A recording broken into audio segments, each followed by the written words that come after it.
So hi everyone, welcome back to Enprep. इस particular video में हम इस चीज के बारे में बात करेंगे कि जब लास्ट के 15 डेज बचे हुए हैं, सिर्फ 15 डेज बचे हुए हैं नॉर्थ सेट के लिए, तो इस पॉइंट ऑफ टाइम पे हमें क्या करना चाहिए। अगर आप वो एस्पिरेंट है जिन्होंने पूरे साल अच्छे से प्रिपरेशन करी है, आपको लगता है कि आपने हर एक लेक्चर वीडियो अच्छे से अटेंड किया है, आपने प्रॉपर तरीके से नोट्स बनाए हैं, आपके लिए इस पॉइंट पे ये जरूरी हो जाता है कि आप अपने सिलेबस को अच्छे से रिवाइज करें।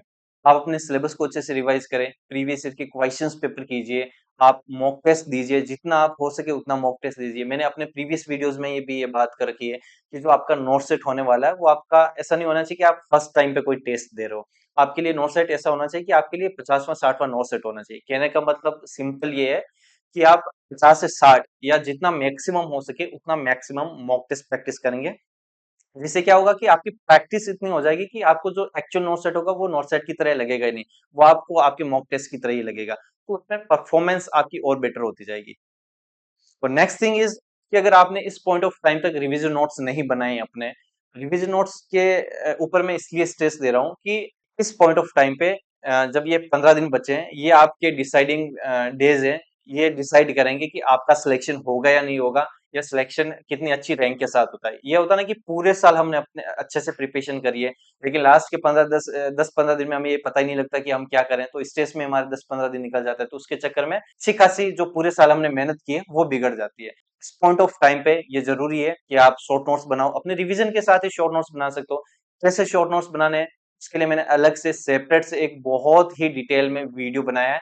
उसमें आप अच्छे से जान पाओगे कि एक्चुअल में आपको शॉर्ट नोट्स कैसे बनाना है। और अगर आपने अच्छे से शॉर्ट नोट्स अभी बना रखे हैं, तो that is a good thing कि आप उनको जाओ, रिवाइज करो, जितना हो सके उतना मैक्सिमम टाइम रिवाइज करो।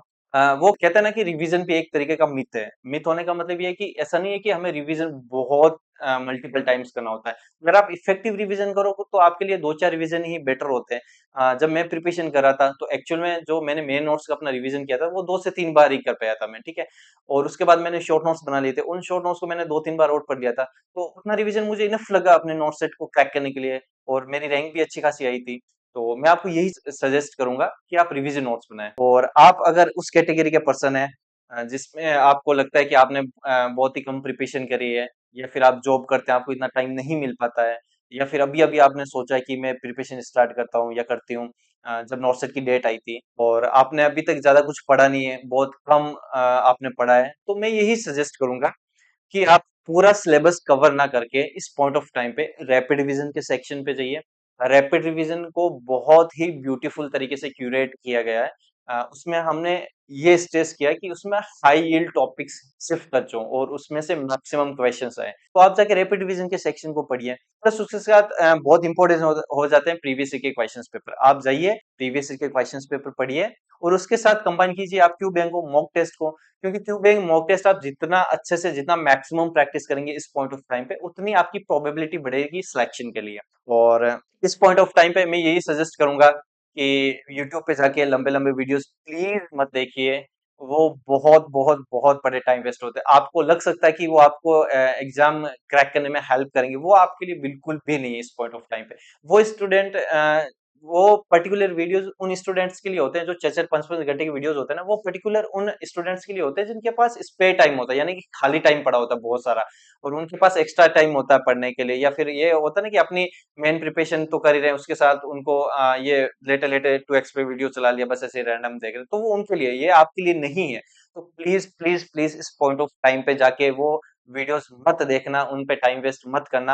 हाँ, वो वीडियोस देख सकते हो जो हाई यील्ड होते हैं। मान लो ऐसा कोई वीडियो आ गया आपके पास, छोटा सा शॉर्ट वीडियो आ गया जिसमें बहुत ही कम मिनिमम टाइम में आपको बहुत मैक्सिमम और बहुत अच्छे से पढ़ाया गया है, जिसमें से आपके मैक्सिमम क्वेश्चंस आ सकते हैं, उन्हीं वीडियोस को आप देखिए। 4-4 5-5 घंटे की लगातार हर दिन वीडियोस देखने की बिल्कुल भी जरूरत नहीं है, क्योंकि इस पॉइंट ऑफ टाइम पे ये इंपॉर्टेंट है कि आप जो अपना टाइम है वो कहाँ पे दे रहे हैं, और इसी से आपका सिलेक्शन और आपकी रैंक डिसाइड होती है। और अल्टीमेटली लास्ट थिंग, मैं बहुत ही इंस्पायर हूँ इस चीज से कि वो होता ना कि ये महेंद्र सिंह धोनी की कहानी है। एक्चुअली मैंने MS धोनी की वो मूवी देखी थी जिसमें सुशांत सिंह राजपूत ने बहुत अच्छा कैरेक्टर प्ले किया था। तो उसमें एक्चुअल में एक सीन आता है जिसमें जो महेंद्र सिंह धोनी होते हैं, उसके फादर उनको बहुत ही ब्यूटीफुल तरीके से एक आइकॉनिक डायलॉग देते हैं।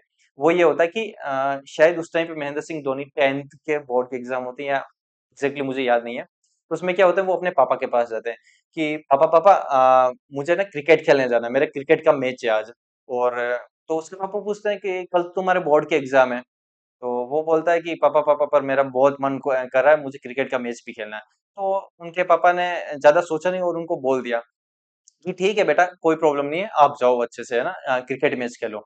उस पॉइंट ऑफ टाइम पे कोई दूसरा होता तो क्या बोलता कि नहीं नहीं नहीं, कल एग्जाम है, ऐसे कैसे वहां पे टाइम वेस्ट कर सकते हो, पढ़ाई पे ध्यान दो। तो उन्होंने बाद में बहुत ही ब्यूटीफुल तरीके से इसको एक्सप्लेन किया कि मान लो अगर आपने पूरे साल अच्छे से प्रिपरेशन करी है ना बेटा, अगर आपने पूरे साल अच्छे से प्रिपरेशन करी है तो इससे कोई फर्क नहीं पड़ता कि आप एक दिन पढ़ो या ना पढ़ो, है ना। अगर आपने पूरे साल अच्छे से प्रिपरेशन करी है तो आपका एग्जाम ऑटोमेटिकली अच्छा जाएगा। और अगर आपने पूरे साल कुछ भी नहीं पढ़ा है तो भी आप एक दिन में कुछ भी नहीं उखाड़ पाओगे। तो दोनों ही तरीके से देखा जाए तो बात सही है कि अगर आपने पूरे साल अच्छे से मेहनत करी है तो लास्ट के 10 से 15 दिन में आपकी मेहनत बेकार नहीं जाएगी। आप हल्का फुल्का खुद को मेंटेन करिए, खुद को सेल्फ मोटिवेट रखिए, तो उससे आपकी बस खुद को मेंटेन करना है, एक तरीके से ये कह सकते हो, डिमोटिवेटेड नहीं होना है। बिल्कुल डिमोटिवेट फील नहीं करना है कि यार सिलेक्शन होगा नहीं होगा, बिल्कुल उस फियर को अपने ऊपर हावी नहीं होने देना। और वो स्टूडेंट्स जिन्होंने पूरे साल बिल्कुल भी प्रिपरेशन करी है तो उनको भी टेंशन रहने की बिल्कुल भी जरूरत नहीं है कि मेरा सिलेक्शन होगा या नहीं होगा। अगर पूरे साल मेहनत नहीं करी है तो ये कह सकते हो कि 5-7 दिन में भी आप कुछ नहीं उखाड़ पाओगे। थोड़ा सा कड़वा लग सकता है लेकिन सच है। वो होता है, कहते हैं ना कि सच हमेशा कड़वा होता है। और with this note, thank you so much for watching this video. मैं आगे भी बहुत अच्छे अच्छे वीडियोस लेके आऊंगा जिससे आपकी स्ट्रेटेजीज इंप्रूव हो, आप अच्छे से अपनी प्रिपरेशन को एक डायरेक्शन दे पाए। Till then, thank you so much and all the best for your exam, and अच्छे से प्रिपरेशन करिए। Thank you.